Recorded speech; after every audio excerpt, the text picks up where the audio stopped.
How do you train to become better at negotiating in business, in life?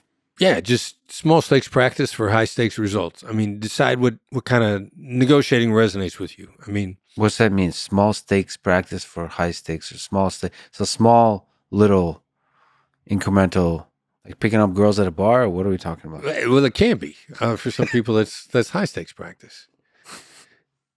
Well, labeling mirrors. What are the basic tools of great negotiation? Labeling, mirroring, paraphrasing, summarizing. So you start labeling and mirroring people that you just having regular interactions with, just to gain a feel for whether or not you can read somebody's affect or how accurate your read is, to get better at it. And so, label the Lyft driver, or the grocery store clerk, or person behind the airline counter at the airport. So putting a label on their affect, or throwing something at them because negotiation is a perishable skill. Emotional intelligence is perishable. So seeing if you can indicate that you understand their label. One of my favorite labels to throw out on somebody, which, maybe re-level, I might look at somebody who looks distressed and I'll go, tough day. So several years ago, I'm at the counter at LAX.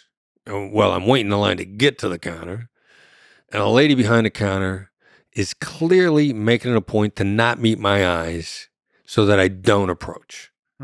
And she looks, and so like, you know, when you're next in line and they're making sure that you don't meet eyes. And I'm thinking to myself, all right, so they're having a bad day. So I walk up, and as soon as I approach the counter, I go, tough day. And she kind of snaps around. And she goes, no, how can I help you? And goes out of her way to help me. Now I'm practicing, but I also know it made her feel better. It relieved some of the stress. So now I'm going through TSA. I want to look for people who are having a tough day. It's a good place to find them. It's a good place to find them, practice. And I'm rolling through the line, and I realize I haven't tossed a label out on any one of these guys. And there's this guy watching the bags come out of the x-ray machine, and he's just kind of got an indifferent look on his face. And I go, tough day? And he kind of goes, I can see from his body language, like, no. And I go, just another day, huh? And he goes, yeah, just another day. He felt seen, but I missed, and I'm practicing, and I'm trying to stay sharp. So these are the few words. With just a few words, you're trying to like quickly localize the affect and put a label on it. Very, very, very analytically said. Thank you. I'm not letting it go. I love it.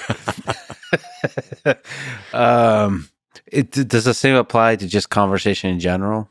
Just how to get better at conversation. I think a lot of people struggle. They have insecurities. They have anxiety about conversation. As funny as it's to say, I have a lot of anxiety about conversation. Is that it basically do the same kind of practice some of the techniques in your book? Genuinely. Just trying to make sure you heard somebody out.